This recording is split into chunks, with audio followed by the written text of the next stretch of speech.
Rising up on a Saturday morning, it is time for us to mark out. It's been some distance since we all have hung out, with some friends marking out here lying on the Markout Mania on a Saturday morning. We're marking out with James, Zeus, and Pedro. We will talk New Japan, NXT, and some stuff, cause we're live streaming on the YouTube for Markout Mania. I'm digging this. It's time for Markout Mania. Woo! Woo! I just want to drink some raw eggs and go hit a punching bag right now. That's kind of hot. Hey. Good job, Pedro. Good job. Oh, thank you. Welcome, everyone, to the return of the Mark Out Mania. Yeah, baby. Good stuff, man. Good to be back. It's been way too long, fellas. The middle yes, sir. of December, I agree. The first half of December. We've got James, the Extreme Sarno. How are you? Yes, sir. I am doing good, Pedro. Thank you very much. I'm happy to be back with my boys, the three amigos. Breakfast of Champions is in the house. We're ready to do it, baby. And we've got the God of Thunder, Zeus King Dark. How are you, Zeus? Doing good. All ready and glad to be back. And YYH, our most loyal listener, viewer, whatever, however you want to put it. He's Double Y, Double H, what's going on? Co-star of one of the most listened to I just want to episode ever. I just want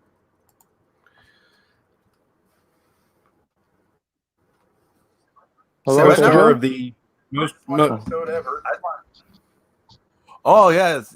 Our most watched episode ever, the Shaw Brothers episode. Hey, I just want to real quickly touch on some things. So as some people know, or maybe most people know, so in December, very suddenly, Stephanie's mother passed away. It was just came out of nowhere. Was very devastating for Stephanie and myself. And there was another situation that came out of that where we had to move. Very short amount of time. Stephanie and I were, in kind of a 24/7 move thing on top of this, grieving from this loss. But we are settled now at my place, and we are trying to adjust and get back to life. So that's what brought the impromptu hiatus of the show. But we're back. So well, I'm glad everything's starting to settle out to be back to normal for you guys again. I hope everything works out for you guys. Everything runs smoothly because I mean, not for nothing, but what's Saturday morning if we can't talk about traveling horse? Come on. Oh man, we can't. Traveling horse. Everything else. I'm wearing my Lucha Underground Ultima Lucha Quattro shirt, and it says Ultima Lucha Quattro 2018 on it. Can you believe it's been 3 years since? Oh wow! Oh my God! It's our third year without since it ended. And there have been rumors of it coming back, not coming back, being brought out, being not brought out, changed, and El Rey's disappearing, and blah blah blah. Let's just if it's just I mean, if it's gonna die, then just put it to rest already. Well, that's the thing with this could be one of those things that comes back after a while, and tries to hit everybody in the nostalgia, True. True. Because I mean, it's gonna pretty much have to be an entire reboot. I mean, yeah, everybody at this point, you would think. Yeah, I mean, everybody that was there is, doing something else. Mm-hmm. I mean, even people that we took forever that to get to finally get signed. So many people that we saw that had so much potential, but really the rest of the pro wrestling landscape is littered with Thunder Rosa is NWA and in AEW and Strickland and Phantasma, King Cuerno rather, and Cross, yeah. Cross,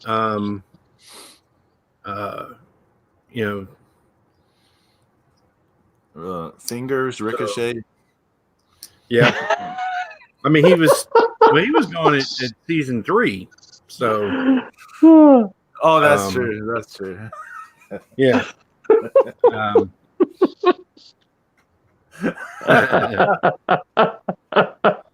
Down the rabbit hole. Hi, Pedro. I couldn't help it. Right. But yeah, it was amazing. Of course, the Lucha Bros. There's been so many guys that that we've we see now everywhere else. I mean, even the Watermelon Prince, Ray Horace is, he's getting some good work now. Just thrilled for him because, he can speak, he can act. I don't know why he's not cutting promos for Ring of Honor, but let's hope that changes in the future because he can speak. We know that. I haven't caught up on this.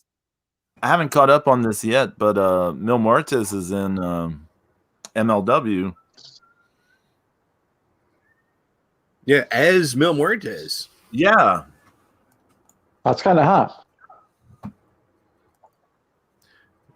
They've done some stuff where he's got these beautiful, like Aztec looking gear, like just like an amazing like Aztec prince or king or something like that, just looks really good. I wonder if that was part of his deal to so he can keep his name and his gimmick and all that stuff, I would say that it probably has a lot to do with the fact that there's nobody that really thinks that he's making enough money to where it's worth suing him over. That's there you go, yeah. Because Marty said that he was the first guy that was tapped to be Mil Muertes before they got everybody there. Mm-hmm. So it was definitely their creation. But I think they realize, it's kind of like it's not worth, because they've had so much bad press. I mean, you're just going to make yourself look even worse trying to go after a little guy trying to make some money. Mm-hmm. Makes sense. Makes sense. But like a lot of stuff has happened in the world of professional wrestling since our little hiatus. There's been some interesting things going on. Oh yeah. Well, I mean, we had some that put smiles on their face, and others that just makes you want to slap the shit out of people. Yeah, I know. It's social media has been pretty unbearable for the last few days. Gee, I wonder why. But you guys want to talk about Wrestle Kingdom? Yeah, let's do it, man. Yeah. Yeah. So James and I watched it to we watched night one together and had fun with that, and then we watched the Yeah, main that was event good of night stuff. two because We were we too couldn't excited wait. not to have it with the main event of night one. Exactly. It kind of fucked up our fantasy booking, didn't it? I was like, wait, what? Kota Bushi? Wait a minute, what? Right. And so Pedro, you watched it all, right? Yeah, I mean, I watched it all in weeks later. Afterwards. But Yeah. I've seen all of it. Yes, Okay. both nights. So Both nights. the battle royal thing. yeah, It was a battle royal. tough to swallow. It was what it was. Yeah. It was too long. That's what it was. Yeah, it was too long. Mm-hmm. But that's the thing is, it's the big card of the year. You want everybody to get a little something in. Everybody's got to get a little rub, Yeah. Everybody wants to be able to say they were there, Mm-hmm. But then we had Hiromu Takahashi against El Phantasmo, who is so good. I mean, I hate him so much. I hate El Phantasmo so much. I mean, he's so good at it. It's like he pushes all my buttons. It's like I hate looking at him. I hate the way he wrestles. I hate all of his taunts and all the shit he does. And he's a good wrestler, but I mean, I'm totally pissed off by his persona, his character. So he does a great job of working me, just like you used to tell me about Gumby, Zeus. He's doing his job. Right? Yeah, he's doing a great job at it.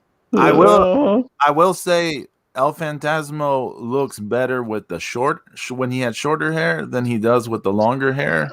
He looks kind of like some internet geek or something with the longer hair. He does look like he looks like a hipster coffee house refugee. Yeah, he doesn't look very cool with the longer hair for some reason.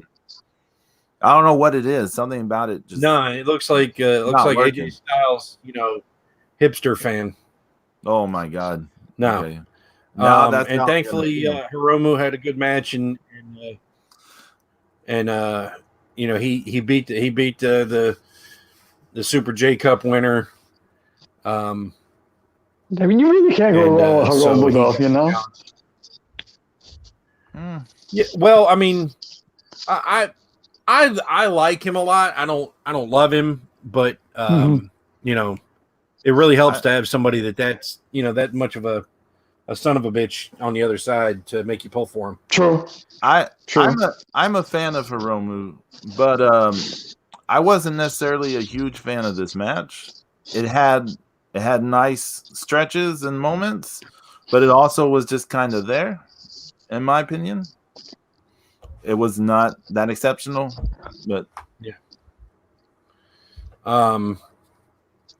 So, that being said, moving on, Girls of Destiny finally breaking their losing streak at Wrestle Kingdom, losing, after and losing tag leagues so many times. They've they came back, won tag league this year, and beat the odd babyface team of Taichi and Zack Sabre Jr. Dangerous Tetris. It only took them, odd babyface is a good term. Yeah. Only took Girls of Destiny, took them using the Gato, fucking or Jado, and the kendo stick, the iron fingers, and the briefcase from Kenta to win it all. Yeah, but that's how you want them to win, though, right? That's how you want them to win, right? Be a heel, be real heel. Yeah, it's just really weird against the other team who's traditionally and especially in in 2020 they were just nasty, mean, aloof heels. So it was just so. Anytime Gumby loses, I'm happy, so that's good. Yeah, I really enjoyed this match a lot. It was a good match. It was a good match. I love the whole deal with them slapping the Iron Finger away from Taichi, but right before the match, and Taichi like just going insane, like trying to strangle them, and how that played out throughout the whole match to the finish. And they told a really fun story, and the whole thing was compelling. And I want to see a rematch super bad because of how it all played out. Yeah, and sadly, Juice is hurt, but the match, the between the Gorillas of Destiny and Finjuice was a lot of fun to watch too. I thought. Yeah. Tag League this year I thought it was the best tag league in a long time that I can remember. I only saw the final, like we talked about back in December. Yeah. How long is Juice going to be out for, by the way? What's that? How long is Juice going to be out for? I hadn't heard. Hopefully he'll be back before the summer. Yeah. So it'd be nice if he shows up on New Beginning. That'd be an awesome surprise. Yeah. Then Kenta, the briefcase holder for the IWGP US title, shot. He Kojima, the legend. But Kojima is he's 50 now, so it's tough. It's tough for him. Keeping up. With Kenta, it was kind of a another match that it's crazy because the briefcase may have more defenses in 2020 and 2021 than the US title itself.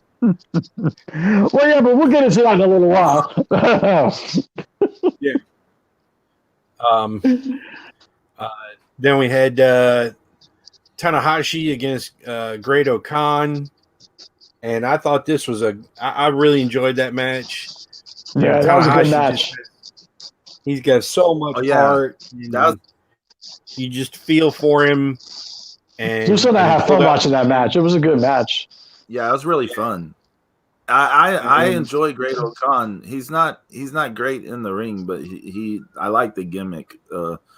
Yeah. I wish he was. I will say I wish he was physically a little larger. I feel the gimmick would work better if he was a more imposing person of stature. But, yeah, if you're going to call yourself great, and if you're not big, well, then you got to be special, like Great Muda. He was special, but, Great O'Connor. But I really enjoyed that match. It was so much fun. Yeah, plus looking like, he's very similar in look to Killer Khan. Yeah. I do Killer think Khan about was a big dude. Yeah, he was big. Well, I'm happy he looks more like Killer Khan than Tijo Khan, so that's good. I look like Tijo Khan. Okay. Because that guy was about as Singaporean as I am. Yeah. Actually, wasn't he from around your way, Zeus? He was, right? I don't know if he's from North Carolina or not, but I thought he was from the Carolinas or somewhere around there. Yeah. I don't know. No. But But yeah, so I mean, Great Khan, all I saw on Twitter before the match, before Wrestle Kingdom, was just everybody was dogging this match before it happened, saying, Gato is a terrible booker, and this is going to be a shitty match because Tanahashi's gonna lose, and so this just gonna ruin the whole night, and that's not what Turned out to happened. no, it turned out to be a good match. It was very entertaining, man. It was good stuff. There was some good stuff going on in that match. Good stuff. And for all the shit everybody gives Great Khan, he tells a good story in the ring. Yeah. Well, I mean, he learned well in the dojo, and then went to, was in Rev Pro for a long time. So yeah. So that's how kind of felt about that. And then we had Okada versus Ospreay. That was an awesome match. Yeah, I thought that was an excellent match. I watched that with my girlfriend Heather, and she liked it a lot too. So, I thought it was the best match of night one, in my opinion, was the Okada Ospreay match. And Okada was hitting drop kicks above the belt. I was impressed. He really was. He put all of his ass into this effort. Yeah, he did. It was no half-ass. It was no. There was no laziness. Nah. He was really fired up.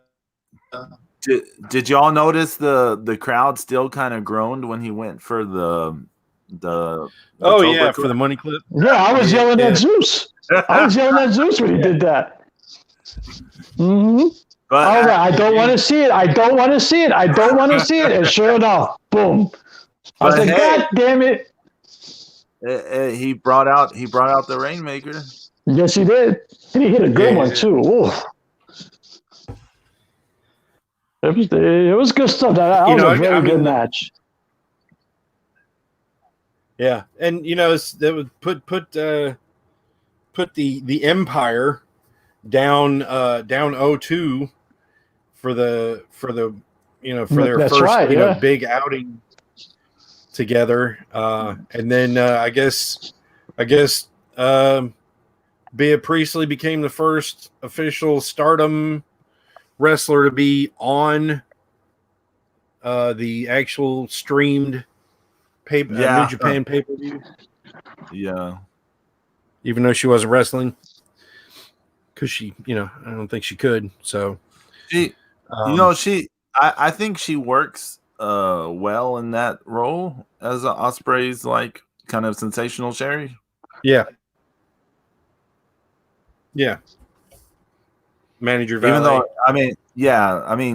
Sherry was like XYZ times hotter, I know, but like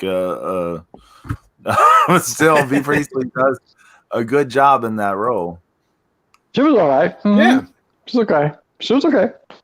Yeah. I mean, she's not. I mean, she didn't make the match bad, or she doesn't make that whole faction bad. So it's pretty good. It's okay. It's good. She's all right. She's doing the right thing. It makes sense. I mean, it all makes sense. So that's the important part.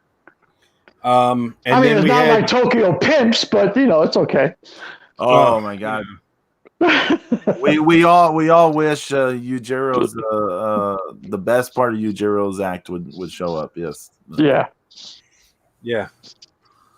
Then the main event, Kota Ibushi, who lost he won a G1, but lost the briefcase, and that wasn't good enough for Naito. He wanted to have a match against him anyway, and we've seen these guys, in several other big profile matches. So they kind of set their own bar pretty high.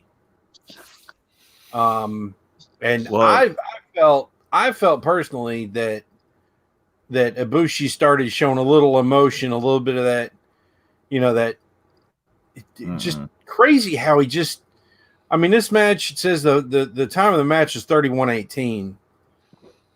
When did he start sweating? At about 29 or 30 minutes? Yeah, he was. He looked like he was never blown up. You know, he was like, oh my, nothing. It was like nothing. You know, Lex Luger was secretly jealous of that, right? You know that. He's like going. He's like, how does he look that good and still in the conditioning for days? I mean, he didn't start sweating until he got dropped on his neck. Remember that? Oh my God. I think I dropped on his neck is when he started, you know, and that was so late in the match, and you know, his neck takes a beating in these matches. That poor guy's neck takes a beating, but his neck is so thick, Jesus, you know. Y'all might remember 2019. Their 2 matches then were controversial because they just took such stupid risks falling. On their necks and stuff. So I remember I was talking about that very much. Yeah. Mm-hmm. I was kind of scared what they were going to pull out. I thought they were conservative in this match compared to those. I think I'm going to have a different take on this match than y'all. But hold on, Pedro. Hold on. Because like the last 10 minutes of that match was not conservative. They went at it. There were a few stiff shots and you know there was a few stiff suplexes and. Go back and watch those 2019 matches, how they nearly commit suicide with each other. That's a little different. Mm-hmm. I gotcha. But I wasn't crazy about those 2019 matches between them either. So they were hard to watch. Yeah. So you didn't like the Wrestle Kingdom match? I found it very sloppy. I'm like super surprised. I haven't heard anyone talking about this. It was a very sloppy match. They were whiffing stuff. They were just kind of Naito mostly was kind of fucking up in places. Naito,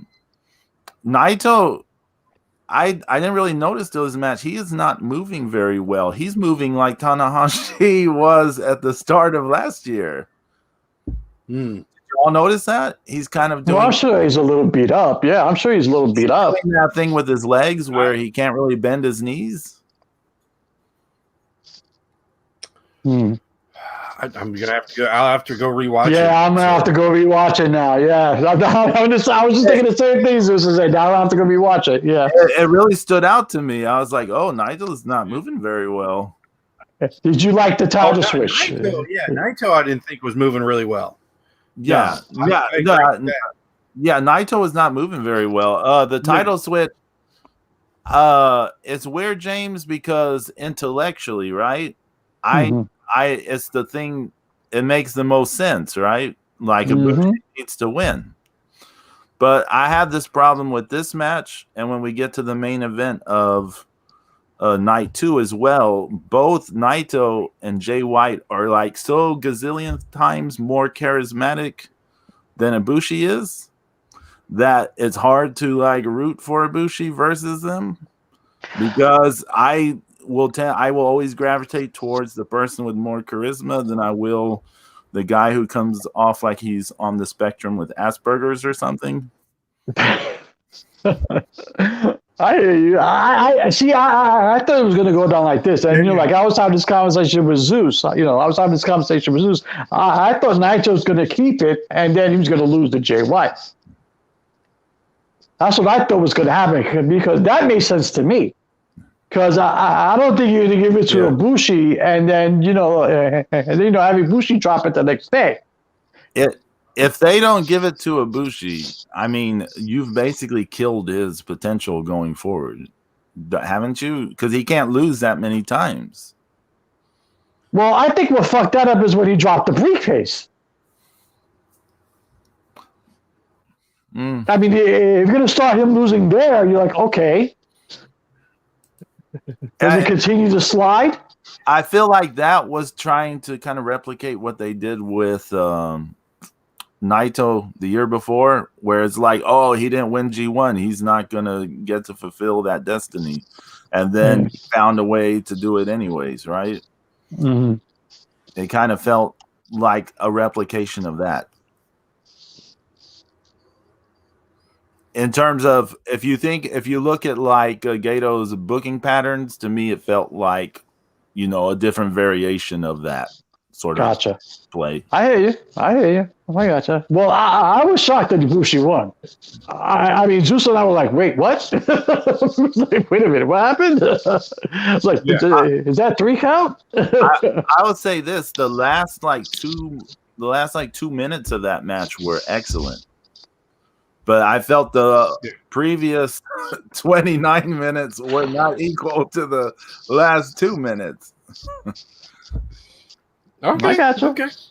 Okay, that's fair enough. I'm gonna have to go back and rewatch this. Oh, you know what? Wait a few months. And watch it down the road. See if it holds up. Okay. There you go. Fair enough. But I agree with you saying that. I think Okada Ospreay was the best match of the night one. But that was a good match. Yeah, that was a really good match. Until they put on that stupid Cobra Clutch. But other than that, yeah. Well, but that you had to go. He had to fail with that to come to the realization. Okay, I got to do the Rainmaker. Like in terms of if you look at it as like a long-term story starting from the New Japan Cup to that thing with his obsession with that Cobra Clutch. That's how it. We even talked about this last year, didn't we? There's a guy at NXT UK who uses the Cobra Clutch, but he uses it differently, and that's how it should be used. Oh, who are you referring to? The guy looks like Vandal Savage, the guy who fought Joe Coffey in the first match on the 14th episode, and he changed his name. Oh, Shaw Samuels. Yeah, he uses the Cobra Clutch, but like it's almost like a Cobra Clutch style. It's almost like a Cobra Clutch style stunner, a front stunner. Okay. It looks really good. Yeah. And and that's how you do it. And like Okada just puts it on from the side. I don't know what he does. It looks like shit. And I hated it. Yeah, I don't like it at all. I've seen some other people do it similarly to him, but yeah, and that's the whole thing is you remember. I mean, I remember Sergeant Slaughter and the Masked Superstar using it, and just not like that at all. And it just doesn't. No, even Ted DiBiase, Zeus. Even Ted DiBiase did it nice. Yeah, the $1 Million Dream. Yeah, very true. So now on to night two. Oh, hey, by the way, how did we go this long and not mention how awesome the Don King impersonator was? Oh yeah, that was funny. That singer guy was great. Oh man, I love those hype videos, and he's like semi-final, first night, and all that stuff. Mm-hmm. And Ricky Choshu coming out to sing the. Oh God! with the crying kid. Yeah, I tell you though, man, I marked out when his music hit because it's that high energy keyboard thing. It just like it takes me back to Fantastic Story in Tokyo Dome. Him and Fujinami going at it, and I mean that. Oh wow! Yeah, that shit was fucking nuts, and that was such a crazy match. But it would be like, I mean, because it's like there's nothing. It's just like a moment of silence, and then that music kicks in, and it would be 60,000 people in the Tokyo Dome all chanting his name. Throughout his walk to the ring, and it was just and Fujinami was his perfect rival, and they had a sometimes they would fight together, and a lot of times they would fight against each other just because they were the two of the very best that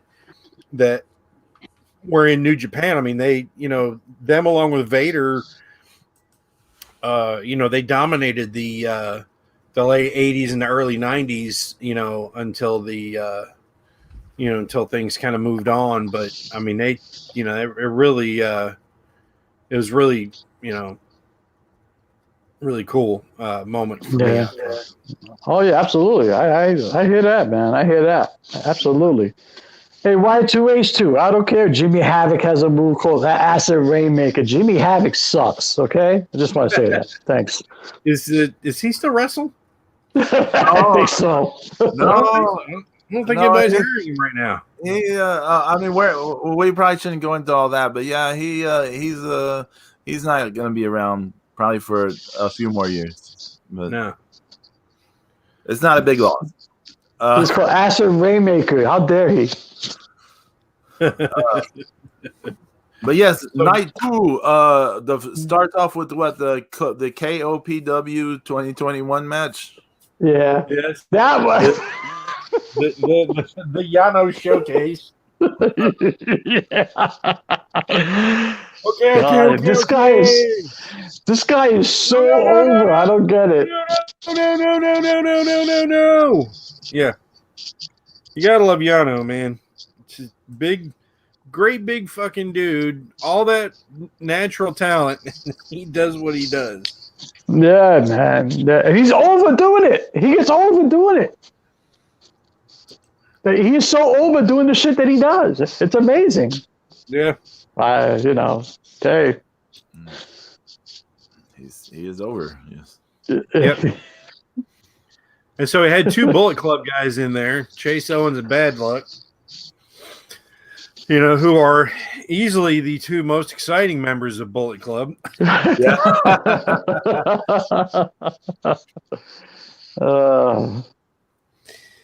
If you will.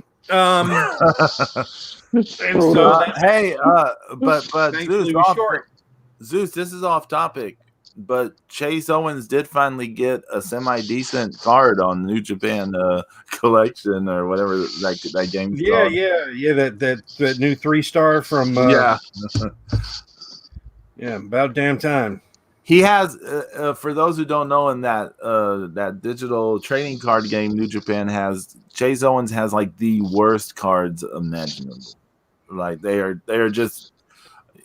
They just picked the worst photos of him. Yeah, it's terrible, terrible. Terrible.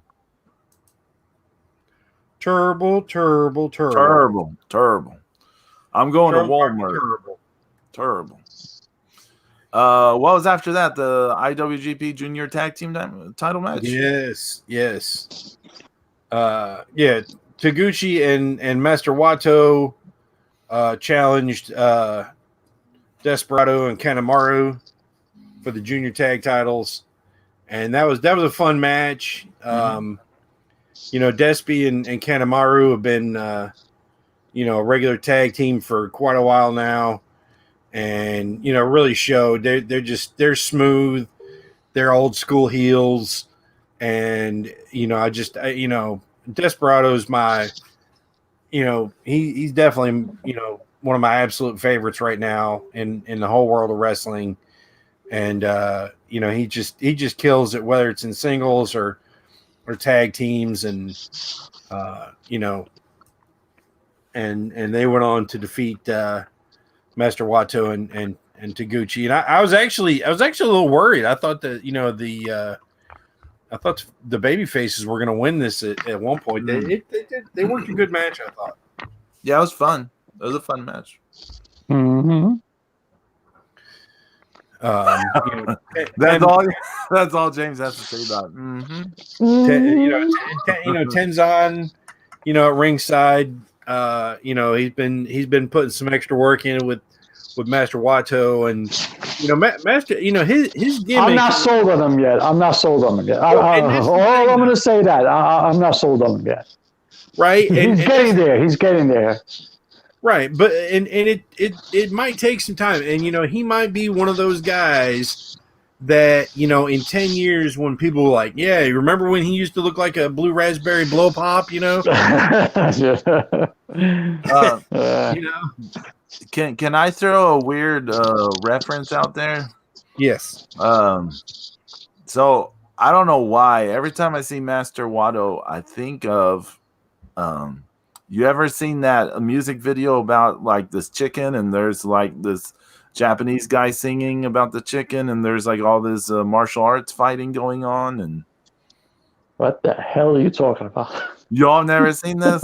What you talking about? Okay, I will try to find it, but every time I see Master Watto, that music video pops in my head. I don't know why. I guess if you saw the music video, you would understand a little more why. But, anyways, go on. Okay. There's a kung fu chicken, and okay. Okay. All right then. All right. So next we had Jeff Cobb, who pinned Shingo, in 2020. And they had a rivalry in the G thing, and so Jeff Cobb challenging Shingo for the never open title, and Shingo held his own, turned it on at the end, and got the win. Yeah, that was a pretty. That was a good match. Too. Yeah, I thought it was a good match. They hit it was good stuff. Yeah, hard. I mean, it definitely sounds like somebody's hitting animal carcasses with baseball bats. Yeah, they were hitting it hard. Ouch. Yeah. Oh, that music video was Chicken Attack. So Chicken Attack. Yeah, I put the link in our Twitter chat. But if anyone out there, is it original or extra crispy? You'd have to see to find out. But yeah, that was a good match. They were hitting hard, and they were doing all. Cobb, of course, is like insane athletic. It's crazy. It's cruel. I thought they did the most. The way Shingo survived the tour of the islands. Oh yeah. Was that in this match? I think so. Yeah. Yeah, they did it. I gotta go back. They did it in kind of a way where it protected the move still. So I thought that was good. I liked how they did that. All I remember from that match was that they were beating the shit out of each other hard. That's the only thing I remember. They were hitting each other like so hard.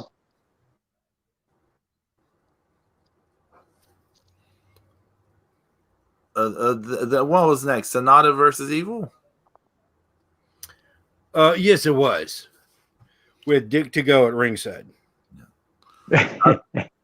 I thought that was a surprisingly good match. I didn't really want to see the match because Evil had kind of go away heat with me after last year because I just got tired of his deal, his whole shtick. But I ended up enjoying the match. What about y'all? Yeah, I actually did enjoy it more than I thought I would. Yeah. I liked it. It was good. I thought Sonata was starting to show some emotion in the match, and he was connecting with the crowd, and you could see him looking around, and I think he was a lot less robotic than he usually is. Yeah. I still have I still have unresolved issues from them breaking up my favorite tag team, so just excuse me, okay?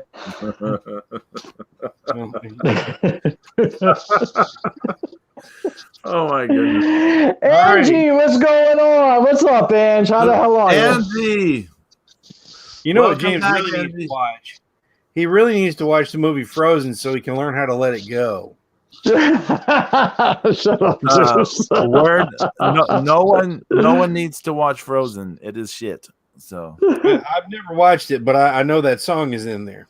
Oh man. So there is a chain of events where we were just hearing people talk about that movie all the time when it came out, and everyone was. There are people like associates, of mine, comrades, fellow artists who, swore to me up and down, it's the best musical in years and years, decades. And so when it appeared on Stars, like Stephanie and I are like, okay, let's watch it. And we watched it, and we're like, I hate all of you. It was shit, and it can die in a dumpster fire. It's terrible. So no one watched that movie. It's terrible. Don't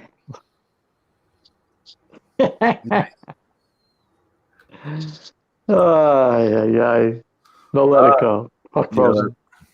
Well, IWGP Junior title match was next, right? Taji Ishimori versus Hiromu. Ishimori Taiji. Takahashi Hiromu. we need to put the Don King wig on Zeus. Yeah, exactly. Yeah. That'd be perfect. This match I thought was better than the match from the previous night. Yeah. Against ELP. And Ishimori he's just ripped. He's got so much power, and he's really that guy looks like he came out of a test tube. I'm telling you, man, he's just a specimen. It's crazy. Mm-hmm.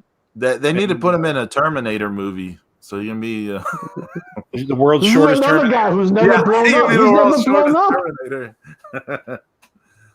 They can like play the. They can play the music really fast. Ding, ding, ding, ding, ding, ding. I mean, here's another guy that's never blown up. He is never out of breath. He's never sweating. It's like nothing to him. It's like, yeah, okay, I'm good. Yeah, okay, I'm fine. He's got cardio for days, James. He does. I'm telling him. Jesus. Jesus. That got professional Duracells in him. I think if I have one small criticism of that match, they had a good story in mind. They had a fine in-ring narrative in mind. I think they tried to force it into epic kind of length a little too much. If the match could have been shorter, it probably would have been more effective match, but it was still a good match. I think this is a criticism that can be leveled at a lot of not just New Japan, but promotions everywhere at the moment. Everyone needs to kind of go, we can have a shorter match every now and then. Yeah. Doesn't all have to be huge. Yeah. I mean, they get kind of caught up in the title, the feel. And that's the thing. Sometimes, though, I was telling somebody this the other day, especially what happened in WCW, like on Clash of Champions, like the Midnight Express and the Young Pistols would go like 25 minutes in a match, in a really good, enjoyable match. Yeah. But it's like, later in the card, it's like, okay, so Luger and Muta, y'all have about 93 seconds to get this shit done for the U.S. title. That's about as long as Luger lasts anyway. Yeah, be that as it may, that's just, so. I feel, I feel this is kind of there is a point in the 2000s or 2010s where people were like, we're going to take that long epic length of the huge 90s All Japan title epics, and we're going to replicate it in everything. It's going to be awesome. And it's like, well, I feel like it's run its course. We need to go back to when, do you remember there's that time period in New Japan from the 90s into the 2000s where it was some matches were really short, like some title matches were really short, and some were a little longer, and the lengths were all over the place. And it's like, you don't have to keep copying the King's Road thing. Let's scale this back. Let's have a little more variety again. Yeah, And I mean, and that's really whoever is deciding how the match goes. Yeah. It's like, and part of the, once again, not only do we have the issue in this day and age of everyone trying to get their shit in, is the other problem is buddy any more than any other fucking thing. Where it used to be like, if you got thrown into the ring post, you were probably going to lose that match because you ran into a solid steel ring post. Okay, you weren't being slammed on the mat, which is canvas on padding on wood on a steel suspension. You got thrown into an unmovable fucking post. You also and then after you get thrown in the post, you miraculously wake up and do a moonsault. But like back in the day, if you went into the post, usually you're going to do a blade job too. Yeah. Right. Yeah. So people, they just need to kind of gradually take out some of that shit that people don't sell for anymore. Which in some people's cases would be like, okay, if you get power bombed off a ladder through a fucking table, you really want to sell that. Okay, you really shouldn't sell it and jump up and win the match. You shouldn't do that. Oh my goodness. But although I'm going to feel bad here in a little bit that I was complaining about the length, because then when we talk about the next match and I gush about it, I'm going to continue. I'm sorry. Oh, so now we can move on to the final match. I mean, I'm glad Takahashi won. It kind of capped off a run for Ishimori. Who's pretty well established. I think is one of the top juniors in New Japan, and hopefully now, we can go on with something else. So. So, okay, what about that main event? I want to hear y'all's experience with this, because y'all, from what y'all were telling me, y'all watched night one, and then you were so excited about the main event, you skipped the rest of night two and went straight to the main event before you watched the rest of night two. Is this correct? That's exactly what we did. Yep. Okay, we were caught up in the emotion because we were really shocked at the way that match ended. And we watched Naito raise it. He took the titles, the title belt, and he put them on Ibushi, and he raised his hand and passed the torch. And we were like, holy shit, we were like, whoa.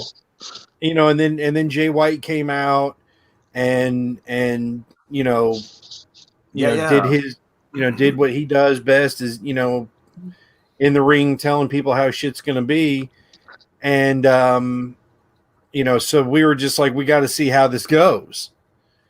And so we went ahead and watched the main event, and,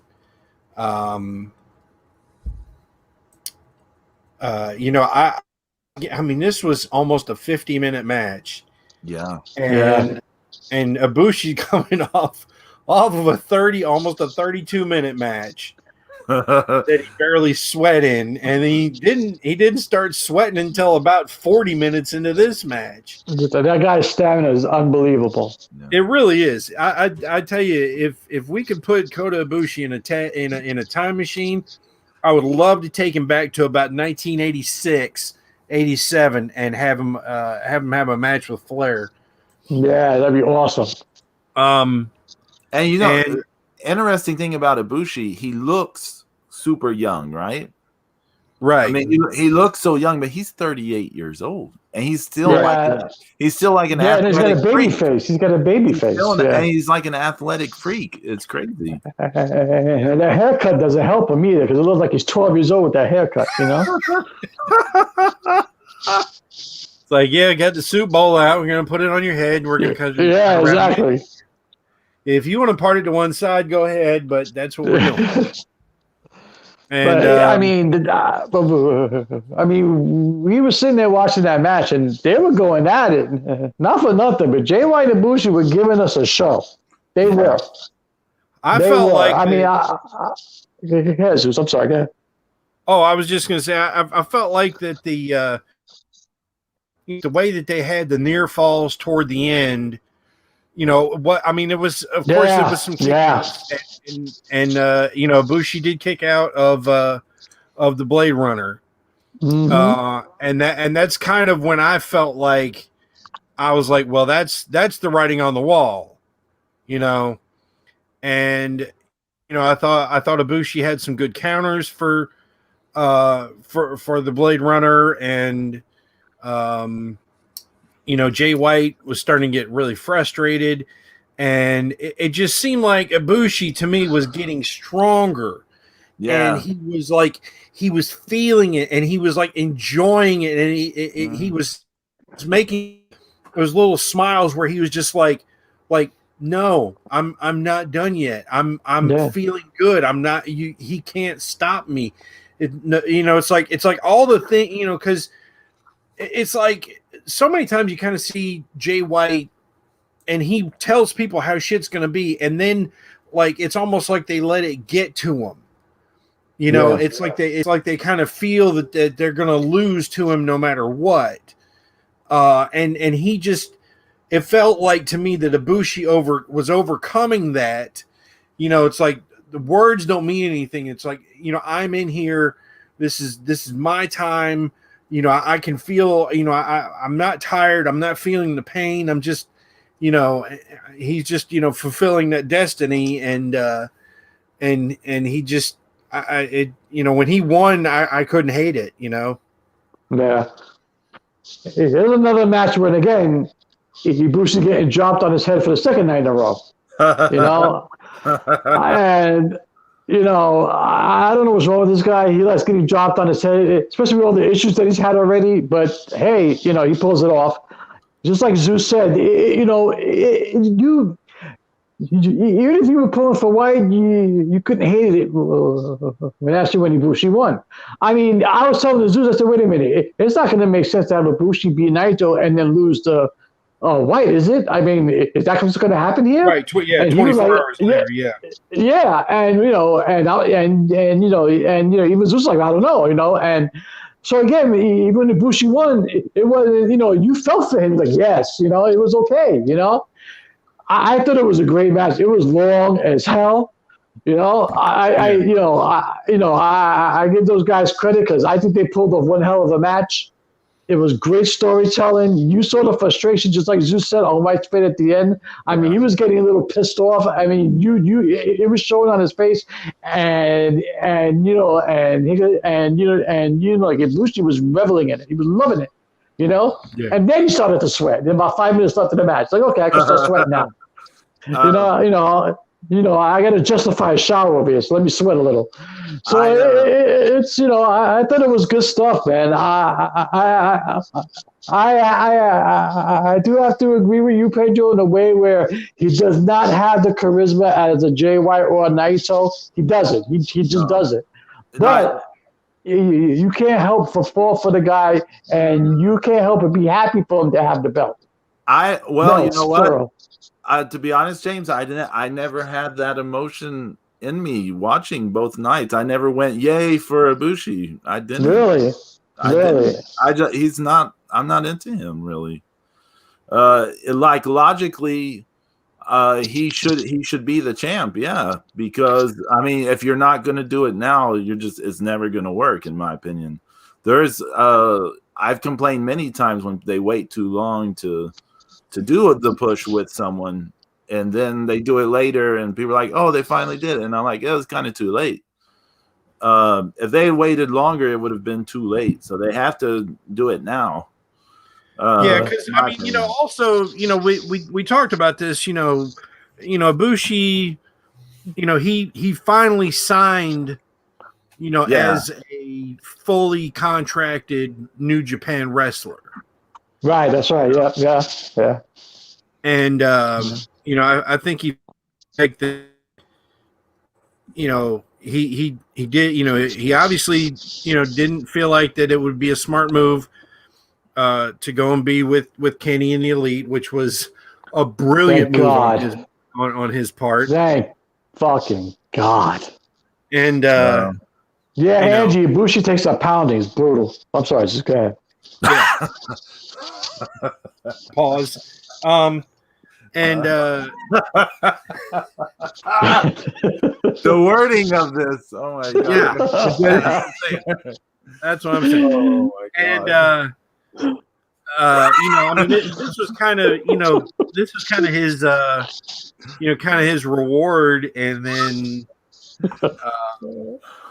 I mean, it definitely showed that they felt like, it's like, you were the,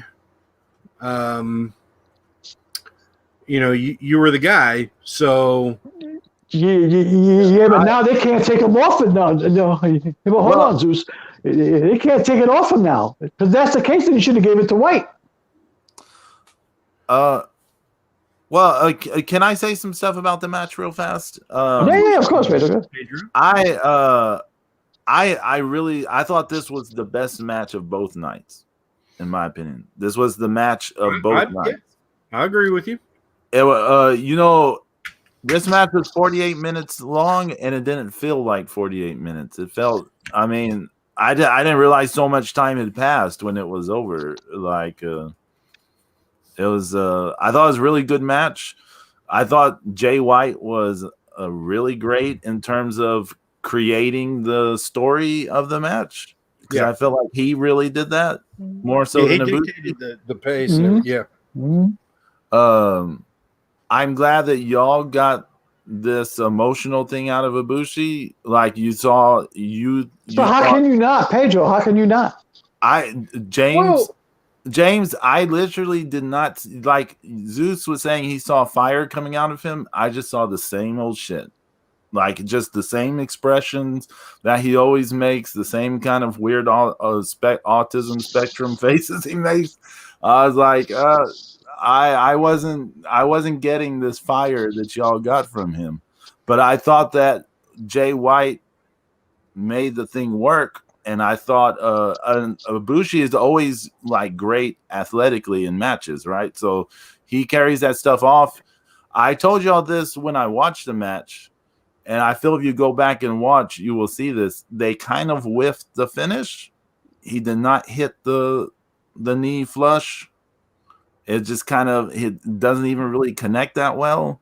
Mm-hmm. So I feel they kind of blew the finish slightly on the match. Well, gee, after an hour, how about we give him a little bit of a break, But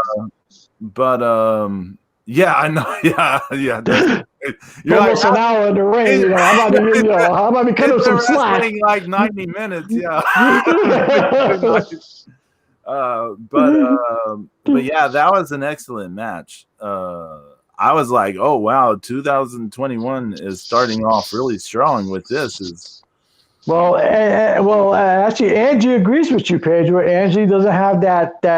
Angie wasn't that impressed with Ibushi, or doesn't have that emotional investment in Ibushi either. I hear you. Listen, you guys, it's cool. It's just that for those two matches. And like the way Zeus and I watched it back to back, right? It became an investment. I can totally see, but I watched it. So I watched this weeks after the fact, right?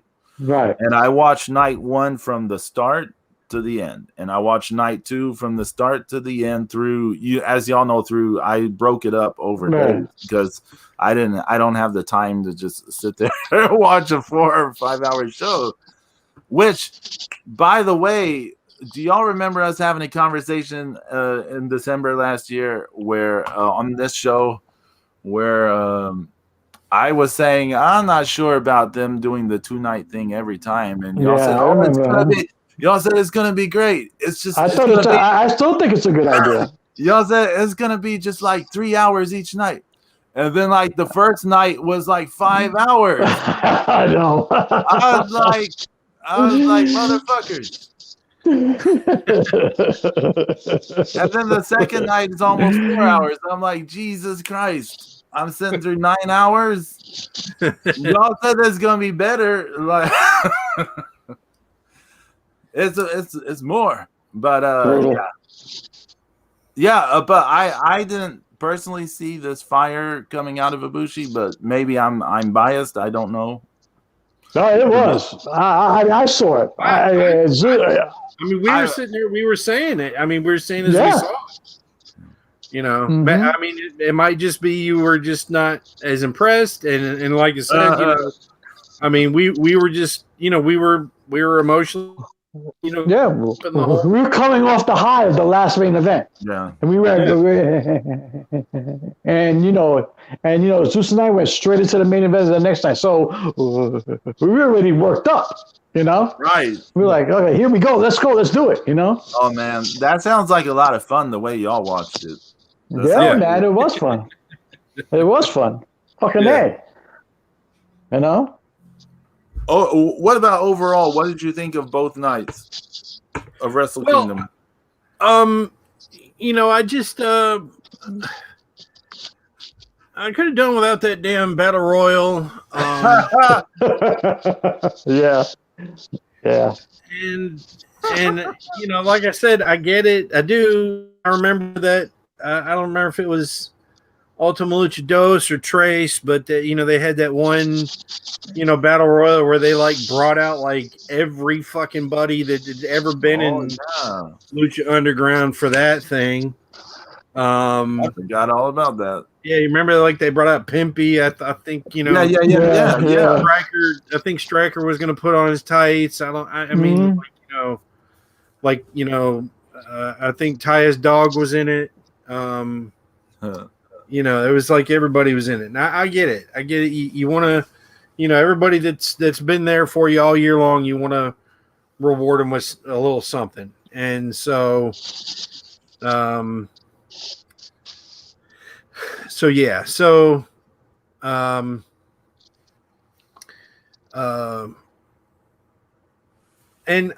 like I'm just such a pain in the ass, old fart. But I think that the tag team title matches, the world tag team, the BGP team title match should have been in between Okada, Ospreay, and Ibushi Naito. Yeah, it was way too early on the card. Yeah, makes sense. Yeah, it makes sense. And I mean, Zeus is not for nothing.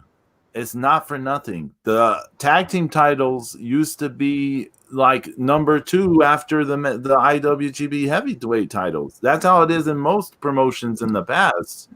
Traditionally, the world title, the world heavyweight title is the top, and the world tag team titles are like just underneath. Right, and then you would have the Intercontinental title, or US, or etc. Yeah. And you know, and then the junior, you know, because like, and I get it that, you know, people love the juniors and it's more exciting, but I think it works great to open the show with a junior with a junior title match, because they do have the limitation of they're always fighting guys size. Yeah. You know what I'm saying? You know, heavyweight is you know 220 pounds and up in New Japan. Yeah. So you know, I just kind of you know feel like that the junior title, you know, should be earlier in the night. Now, you know, night 2, they could have had the junior tag team titles a little later in the match, because, you know, you kind of, I mean, it was all singles heavy. You know, the last 4 matches were singles in night 2.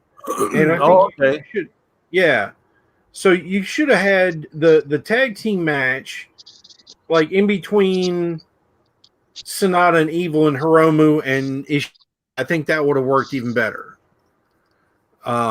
Just kind of break up all those, tag team matches. And once again, it could have been,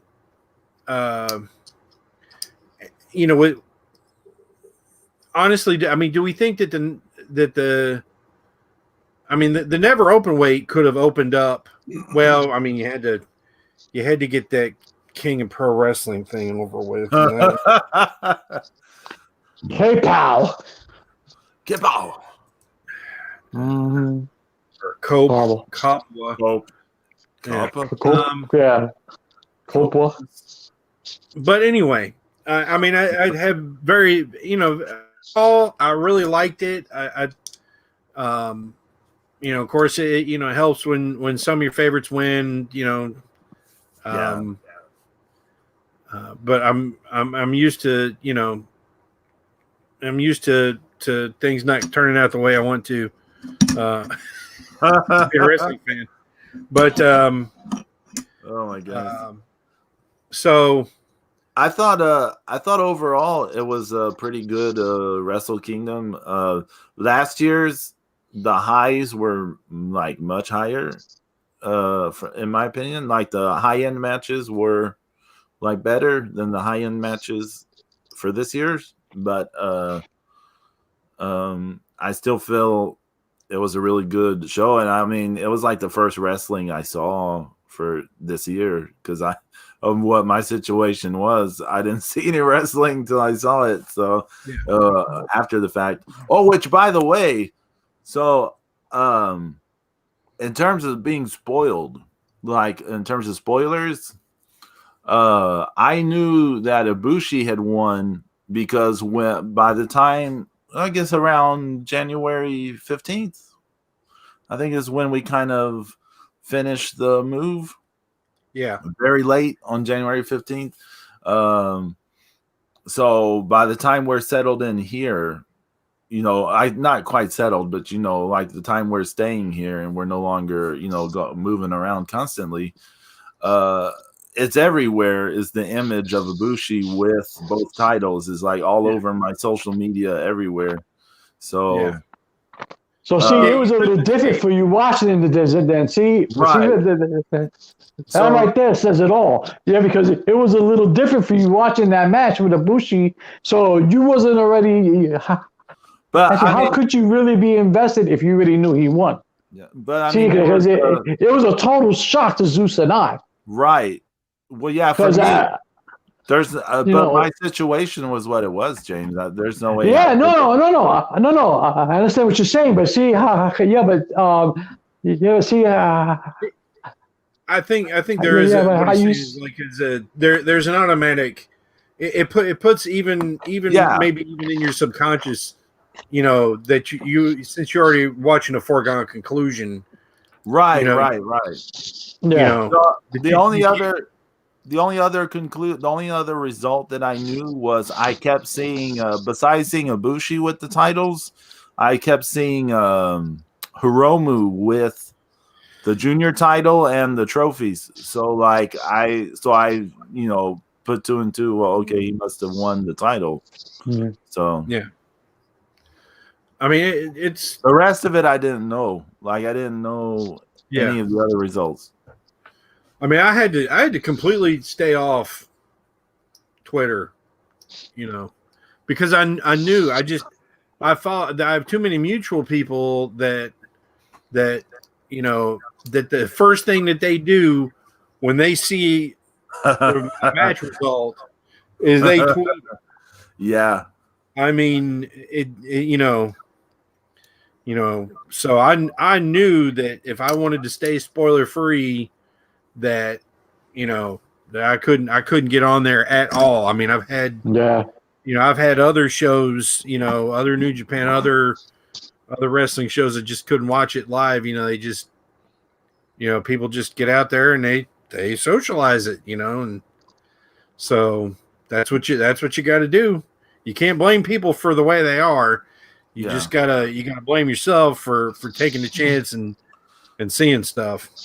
Yeah, James, I can totally concede that since I couldn't see it like quote unquote live, since I saw it so long after the fact, and there's like no way I was gonna be like not spoiled on the at least the main event.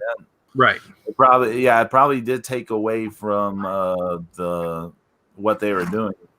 Right. And the emotional investment. Yeah. It took it away because you already knew what was going to happen. Yeah. So, bye, Ange. Thanks for hanging out. you know, then we had after that, you know, they did, you know, New Year's Dash and that kind of was, you know, the thing where that set off the next part of this big story, you know, that where because Ishii pinned Jay White in the big Chaos versus Bullet Club match. And after I didn't watch New Year's Dash. I saw Wrestle Kingdom night 1 and 2, and then the only other New Japan I saw was the January 30th show. I saw the top 3 matches on the January 30th. Right, and show. Ishii, you know, Jay White lost to Ishii in the J1. Yeah, it prevented him from going to the final. Winning it. Yeah, before the last night. And so that set off the promo afterwards where, you know, Jay White's like, I'm done, I'm out of here. This is the last time you're going to see me. You know, I'm done. And, you know, totally, you know, his contract was either really up and they had to renegotiate a new contract with him, you know, or he, you know, they swerved the shit out of everybody because they, you know, everybody's watching the Royal Rumble, getting ready for. Yeah. I was just about to say, I was watching the Royal Rumble praying that Jay White would not show up. Because God knows what they would have, you know, had him done, you know. Oh my God! They would have they would have ruined him. You know, just like they're going to ruin Rhea Ripley and Damian Priest because now they're on the main roster and now they're going to ruin them too. How are they going to ruin me, James? They'll probably have me start talking normal, and then you're like, he'll ruin his whole robot voice gimmick. You know, they'll fuck it up. So you know, it's just, you know, I don't know. Yeah. I don't, you know. The crazy thing about that, James, is that we know Jay White has the personality, he has the charisma, and he has the talent to where he should succeed in an environment like the WWE theoretically, right? Right. Like, theoretically. Theoretically on paper, like you go, well, someone like that should, especially because he's pretty much the best kind of heel like going in modern in wrestling today. It's like I can do that. He should do really well, but we know the way WWE is not. Vince's creation. Yeah, he's not going to do well, right? Right. Because look at now Killer Cross has kind of been able to be pretty close to himself. And he's like the exception of the rule. But look what happened with Phantasma. You know, although he is thriving. Yeah, Phantasma's doing pretty good right now. On right, NXT. But that's only after he got a WWE makeover. Right. It was done right, though. It was done right. Yeah. Right, but the whole thing is I mean, his name is Santos Escobar. Yeah, I know. Yeah. I mean, that's a terrible name. It makes him sound like a Colombian drug lord. And he's, Sure. and I get it. He's a suave, gangster-looking guy with these two henchmen and all. But but Escobar, really? I mean, one of the most notorious. Drug lords of all time. You pick that name. They should have called him Santos Montana. That would have been worse. To back up what you're saying, Zeus. If you think about this, they're like, I don't know if I can. Someone does the Vince voice. It's like, we'll make him like that drug guy, Pablo Escobar. Exactly. To him, it's like it'd be like, Colombian, Mexican, it's the same difference. Like that's how it is. Vince McMahon. The Vince McMahon be like, it's the same difference. And like to everyone else, we're like, yeah, pal, we'll make him. Yeah, we're like, pal. Difference here. Pal, he'll be a Colombian drug lord, pal. Yeah, pal, Santos Escobar. Yeah, pal. That's the thing. People in WWE actually know that Pablo Escobar was from Colombia, South America, and not from Mexico. At least he doesn't have the Andres Escobar story, if y'all know that guy. But that man, I don't know if y'all are familiar with him, but no.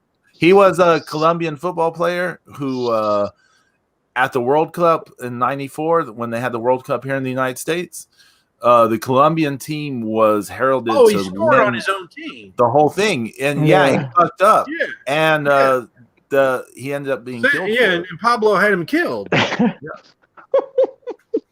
Yeah, so really at least he's not doing that gimmick. Yeah, thank fuck we're not doing that. I mean, he was kidnapping people in vans. Wait a minute. Did they do that gimmick? They did it, man. The vans come on, man. The vans come on, and they fucking kidnap. Holy shit. They're doing that in NXT. Yeah, the van pulled up and the two mascots kidnapped the guy. Yeah. Shit. See, and then look at that's what Colombian drug dealers do, pal. They take them. and then our good buddy that we love, Shane Strickland. They changed his name, and he hasn't gotten a makeover yet, but he hasn't gotten a push either. No, he's definitely not gotten a push. Every time you think he's going to get pushed, it's pulled back. Yeah, he drops. Yeah, he's enhancement talent. So I hate it for him because he's somebody that can do so much, and he does have, he's got a ton of potential, and he could do really well there, but unfortunately, I think for him to really get over there and to get pushed, they're gonna have to, make him a fucking, I don't know, man, a fucking male cheerleader, or I don't know, something stupid like they do, I thought they were gonna. They started playing. They started the feud with him and Pablo Escobar Jr., but then they stopped it. They just stopped it. They just put a halt to it, so his push stopped like just as quick as it started. I was like, "What the hell are they doing here?" Well, Vince is probably out there looking at it, going, "Well, why are we pushing this guy? He's just a guy." Yeah. Where's the boat? Why are we pushing him? Don't we have a guy who does flips already? What's going on? Where's his gimmick? That's the thing is they sell gimmicks. Oh my goodness. Yeah. But speaking of NXT, please, can someone tell Call fucking Ricochet. Tell her to call his ex-girlfriend. Tell her to stop doing 450 fuck-ups off the top rope. Fucking Casey Castanero is going to kill somebody with that 450 with a stomp on the neck. Oh, Yeah, man, Please. that's crazy. I've seen the GIFs. Yeah. I'm behind on NXT. All I've seen is New Year's Evil I saw the and then GIFs. the episode the week after. But the GIFs. That's all I've seen is the GIFs of her. I'm all caught up on both NXT and NXT UK. I'm caught up. NXT UK I haven't seen this week's, but I've seen everything. I saw it. Okay. It was I pretty don't know good. anything about it, so. Okay, I don't say nothing. I actually spoiled it for you. But please, somebody tell Casey stop doing that. Because I don't know what's that supposed to be. Well, there's a lot of people. Unfortunately, there's a lot of people in pro wrestling today that are doing shit badly. But Zeus, what is it supposed to be? Is it supposed to be a 450 leg drop? I don't know. Okay, this is the second time she's done it, right? Yeah. The second time she's done it. Is it? And both times it just looks like she does flipping, and then imagine you just like you were backing up and you fell over a hobo and just kind of like landed on your ass. She lands like a hobo. Oh, okay. So she like flips. She does the flips in the air, and then she lands on her ass. That like awkwardly. That's the move. It doesn't make any impact on the person. It looks like shit. Yeah. I mean, who was like, oh, that's real impressive athletically. Do it again. And it's like, but I'm pissed off because they already put Damian Priestley up on the main roster and they never finished the feud with Killer Cross. It was just getting started. Oh well, hey. So let's talk. I mean, that's another thing WWE's famous for. Yeah, is not but tying up a everybody story. wanted to see that. Yeah, but everybody wanted to see that two big guys go at it like that, and they both could go. Well, I mean, you know. Come on, and they fucked that up. Since you brought them up, James, let's talk about New Year's Evil real fast because I thought this was a pretty good show. Raquel Gonzalez is my new hero. Yeah, you had Raquel Gonzalez versus Rhea Ripley in a last woman standing match, and it was really good. That was really good, man. You had Kyle O'Reilly and Finn Balor having another excellent match. Not going to hit the highs of last year's Takeover, but it was still really good. Well, you know, you have more they time break on each other's Takeover. jaws. Yeah, they break each other's jaws. Yeah, this time it's just like kayfabe. It's just kayfabe this time. But Karrion Kross and Damian Priest had a good match, I thought. Santos Escobar. It was a good match. It was a good match. Phantasma had a good match with Grand Metalik. I will admit I skipped the whole thing with the Garganos and Kushida and Shotzi Blackheart. I didn't watch it.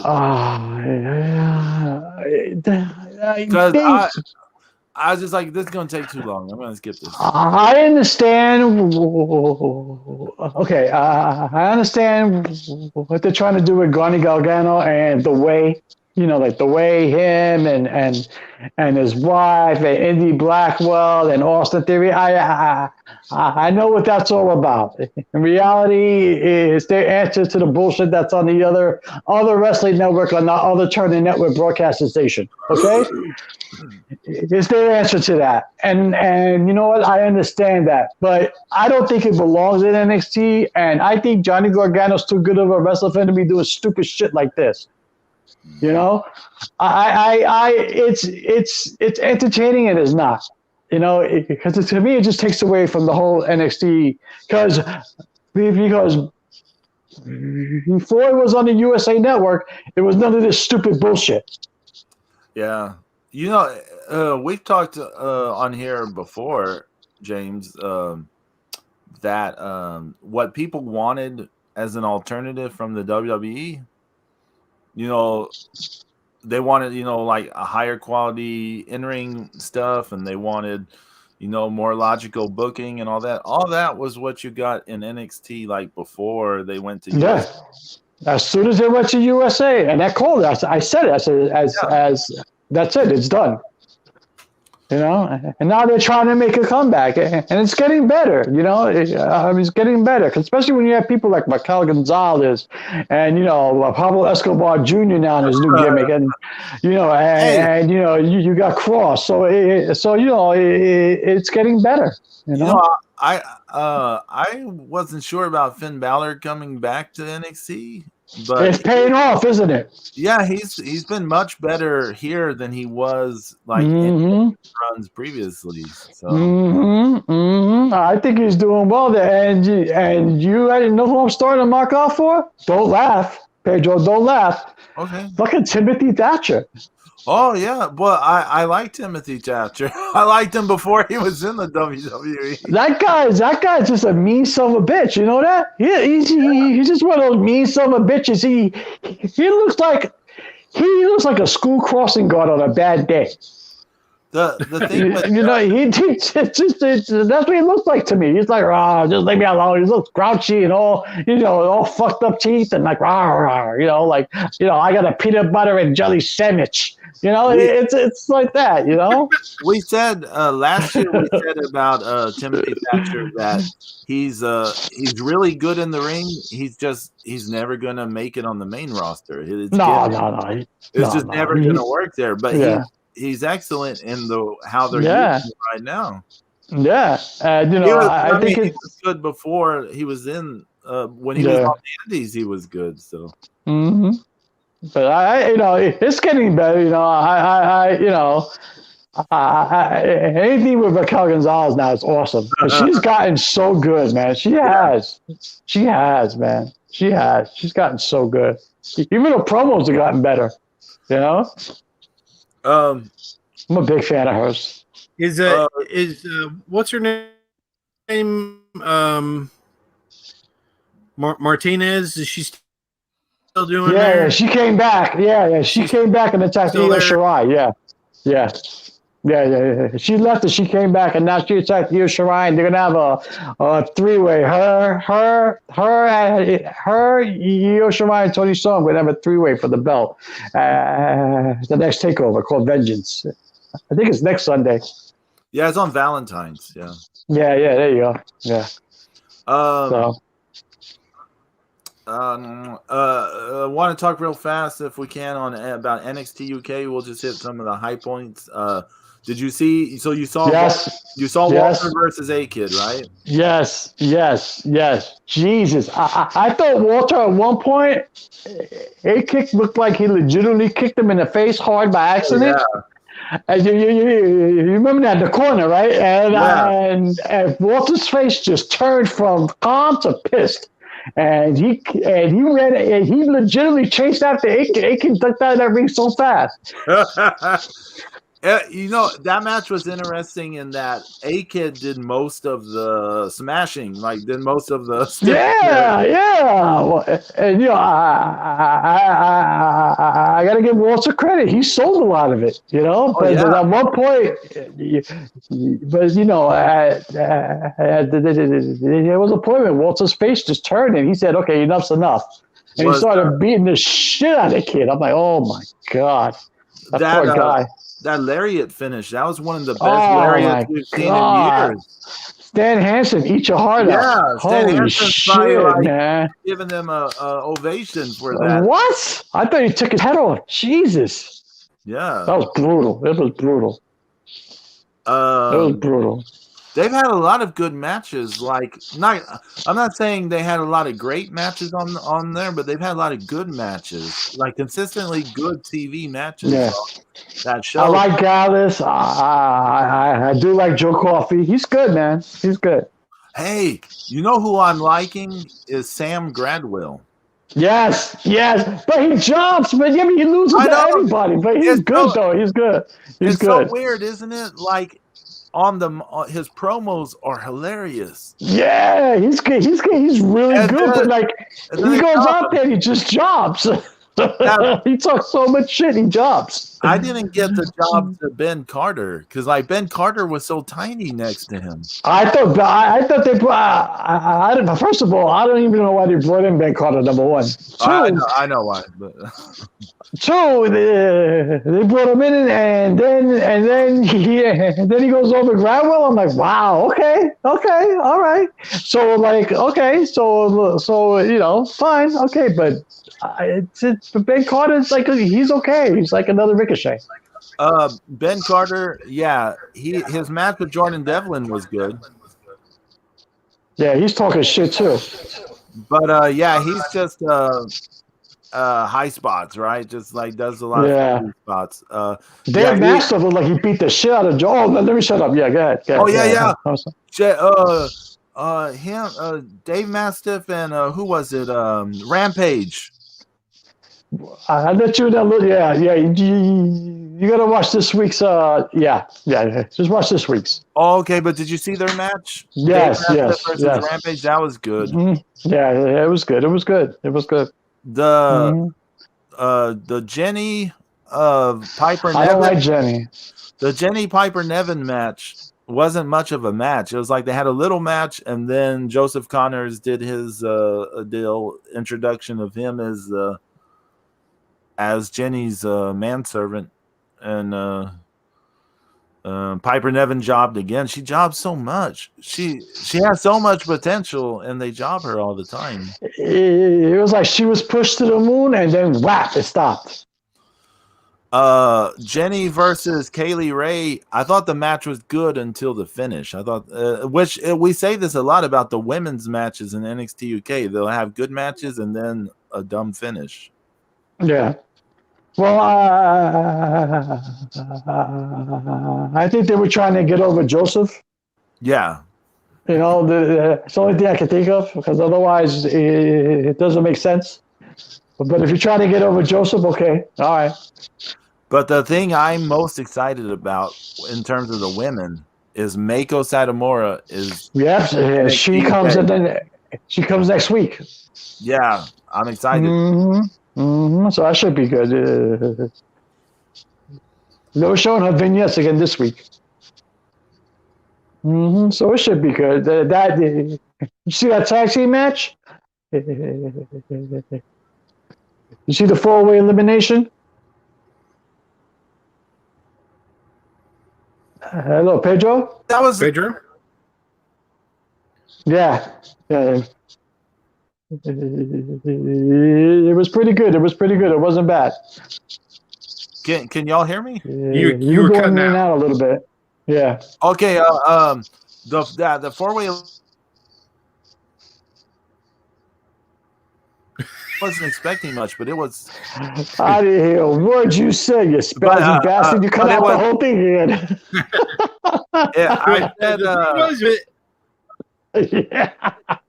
I said I wasn't expecting much. Right. Okay. It was surprisingly a really good match. Yeah. It was good. It was fast paced. It was exciting. Yeah, it was good. It was not bad. Of course, I'm always marking out for Dragunov. He's awesome, man. I love Ilya Dragunov. He's awesome. Okay, awesome. We're running short on time, but let's pivot real fast. Did y'all want to talk about the stuff, the big news this week? Oh yeah, sure, yeah. Oh no, sure. No, I'm not emotionally ready to talk about that. Okay, you want to? Just gonna piss me off. I don't want to piss off. Zeus, fucking drop some thunder on him. Go ahead, baby. Go ahead, man. Let him hear it. There's some lightning thunder. Look, you can put chocolate and peanut butter together, and it's great. But if you put poop in my peanut butter, it doesn't make it great. Okay, you know. You want one nugget of chocolate, but you got to buy a big pile of poop to get it. It's not worth having. That's, there it is. You know. There it is. That you just nailed it right on the head. That's it. I was, happy about it at all. I was more excited about them Godzilla, Godzilla versus Kong than the this. trailer. Yeah. I don't. Of course, now I feel don't. like I was at first, and now I feel like everything is spoiled now. Oh, is Because it? I think I know. With the whole thing with Mechagodzilla. Yeah. yeah. Oh, well, see, okay, I have a confession to make. I actually knew about that months ago. Like months and Well, good months for ago. you to keep a secret. Well, because I mean, seriously. I mean, people keep a secret. okay, the toys leaked months and months and months ago last year. Like it was like before the summer, even like some toys had leaked, and some people were like, "No, Well, we those know are this has fake." been pushed back a lot. Yeah. But like the Mechagodzilla design and everything was released like before the summer, and then people were like, "No, that's fake. This and this," so it disappeared, and then it's come back, right? And so Yeah. And then everybody said that Kong is not punching the real Godzilla; he's punching Mechagodzilla. Yeah. yeah, I don't know about that stuff. Yeah. Like, I mean, I saw the trailer, but I didn't. Yeah, I mean, the way from what people were saying about the toys, and it's Mechagodzilla, and it's. I mean, it just seems like it's all very Mechagodzilla, 1960s. It's like, oh, why is Godzilla doing this to us? It's like, oh, well, it's not really Godzilla. It's 1974. Yeah. Yeah. So, so yeah, it feels. I mean, the thing is, are we gonna have too many kaiju again? Are we gonna get to see them fight? That's the best thing about the RoboBean review of King of Monsters was Bean ranting about not being able to see the fights because they would cut away to the people when they were fighting most of the time. Who wants to see Millie Bobby Brown? I mean, I didn't. That's not why I'm going to see. Yeah.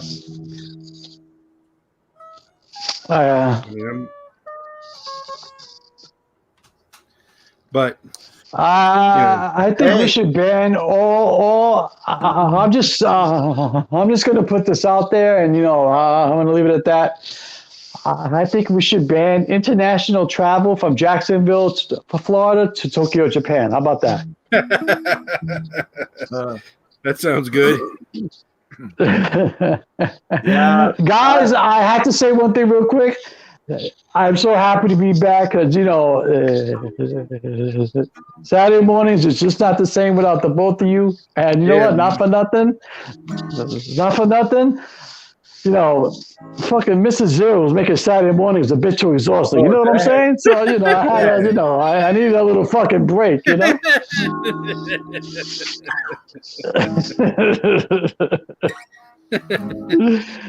Oh man, 4-0 taking the hits even though he ain't even here. That's all right.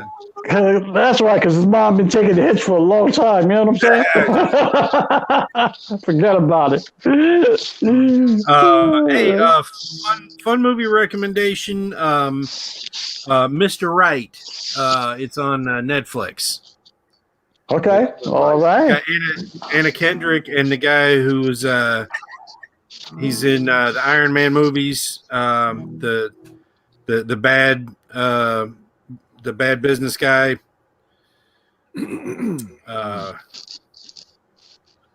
Not Trask, but the young guy. I know exactly what you're talking about. Yeah, because he plays a hitman. Right. He plays a hitman in Mr. Right, right? Yeah. Oh my God, his name's on the tip of my tongue. Hey, Mr. Zero, come here. Stretch out my tongue. What's his name again? Oh my God. Sam Rockwell. Yeah, I forgot his. There you go. Thank you. Sam Rockwell and Kendrick. It's fun. It's a fun movie. Yeah. All right. Uh, I had wanted to talk about that January 30th show, but I don't know if y'all have seen it yet. I saw the match you're talking about, Pedro. Okay, did you see it, Zeus? What's that? The Shingo Tanahashi match. No, I still haven't seen it yet. No, I'm kicking myself. Okay, well, let's wait till next week because I really want to mark out over it next week. I saw it. And you know what? I know exactly what you're talking about, Pedro. I got it. Mm-hmm. So hey, it's been so great to be back. Yes. I want to thank everyone, YYH, Angie, for coming by. Anyone who watches later, thank you so much. Everyone take care. Well, God willing, we'll see y'all next week. And wash your hands, wear a mask, stay safe, people. Stay safe. Yes. And adios.